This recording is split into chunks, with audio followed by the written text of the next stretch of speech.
आरोपीला या ठिकाणी अटक करण्याचं काम केलं. भैया भालेराव रिपब्लिकन सेनेचा महाराष्ट्राचा संघटक आहे. औरंगाबाद जिल्हा हे भविष्य केंद्र आहे आणि या ठिकाणी जर अन्याय अत्याचार होत असेल तर आज या ठिकाणी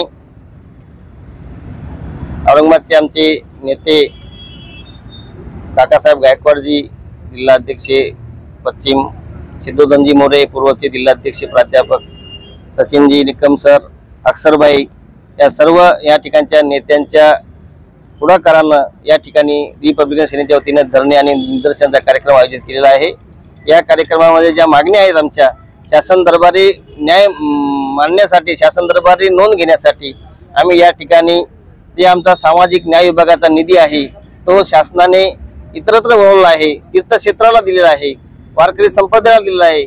आमचा त्यांना निधी देण्यासाठी विरोध नाही, त्यांना जरूर निधी द्यावा, पण सामाजिक न्याय विभागाचा निधी हा त्यांनी इतरत्र त्यांना देऊ नये. आमच्या मागासवर्गीयावर तो निधी खर्च करावा हा कायद्याने चुकीचा आहे, अन्याय आहे. जर शासनाने या निधीचा विनियोग मागासवर्गीयासाठी नाही केला तर रिपब्लिकन सेना या ठिकाणी रस्त्यावर लढाई लढेल आणि या जातीवादी सरकारला, या जे संवैधानिक सरकार आहे त्यांना या ठिकाणी रिपब्लिकन सेना रिपब्लिकन स्टाईल धडा शिकवल्याशिवाय राहणार नाही, एवढं या ठिकाणी सांगतो.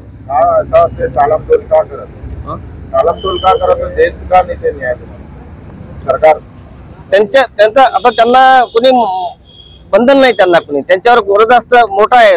या ठिकाणचा देशातलं जे देशामध्ये जातीवादी सरकार आहे, केंद्रामध्ये महाराष्ट्रात जातीवादी सरकार आहे, त्या सत्तेच्या मस्ती आली त्यांच्यामध्ये आणि त्या सत्तेच्या मस्ती जोरावर ते इथं न्याय देण्याचं काम करत नाहीत. सामान्य माणसाच्या प्रश्नावर लढण्यासाठी रिपब्लिकन सेना रस्त्यावर उतरणार आहे आणि या सरकारला येणाऱ्या विधानसभेमध्ये असेल, येणाऱ्या स्थानिक स्वराज्य संस्थेत निवडणूक असेल, रिपब्लिकन सेना धडा शिकवल्याशिवाय राहणार नाही. धन्यवाद. यशवंत भैया भालेराव, रिपब्लिकन सेना महाराष्ट्र प्रदेश संघटक. आज रिपब्लिकन सेनेच्या वतीने विभागीय आयुक्त कार्यालय येथे सामाजिक न्याय बचाव आंदोलन करण्यात आलं. या आंदोलनाच्या माध्यमातून वर्षानुवर्ष जो सामाजिक न्याय विभागाच्या तिजोरीवरती अजित पवार आणि हे 3 चाकाचं सरकार दरोडा टाकण्याचा प्रयत्न करत आहे. सातत्याने वेगवेगळ्या माध्यमातून मागासवर्गीयांचा निधी इतरत्र वळवला जातोय. याच्या निषेधार्थ हे आंदोलन या ठिकाणी केलेलं आहे. नुकतंच अजित पवार यांनी मुख्यमंत्री तीर्थदर्शन योजना असेल, वारकरी महामंडळ असेल, यांच्याकडे आमचा निधी वळून ज्या समाजाला खऱ्या अर्थानं उत्थानाची गरज आहे, ज्या समाजाच्या विकासासाठी सामाजिक न्याय विभागाची स्थापना केलेली आहे, त्या समाजाला डावलून त्याच्या हक्काचा जो पैसा आहे तो इतर ठिकाणी वळवला जातोय. आज बार्टी सारख्या संस्थेचा जो निधी आहे तो निधी त्या संस्थेमधून बाजूला नव्याने निर्माण करण्यात आलेल्या संस्थांना दिला जातोय. परंतु वर्षानुवर्ष या बार्टीच्या लाभार्थ्यांवरती अन्याय केला जातोय. घरकुलाचा निधी आज प्रचंड प्रमाणात कमी आहे.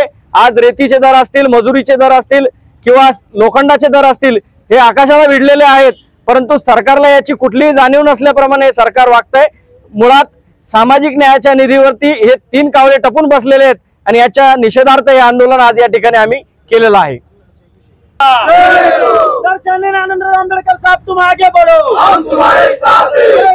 समाजामध्ये ते निर्माण करणार सरकारचं करायचं का?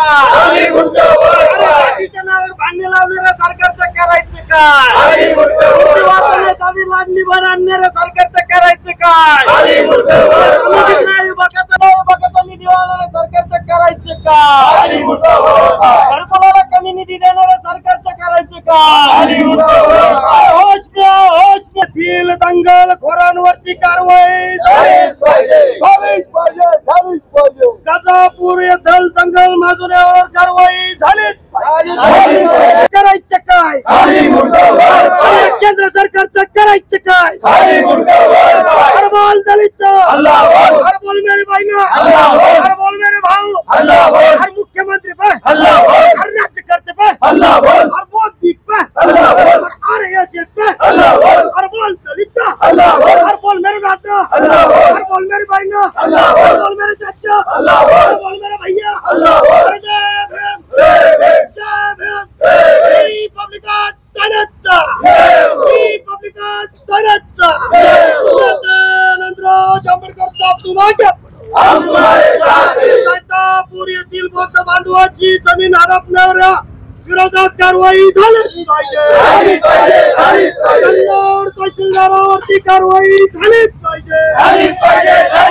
या प्रकरणातील मंडळाधिकाऱ्यावर कारवाई झालीच पाहिजे.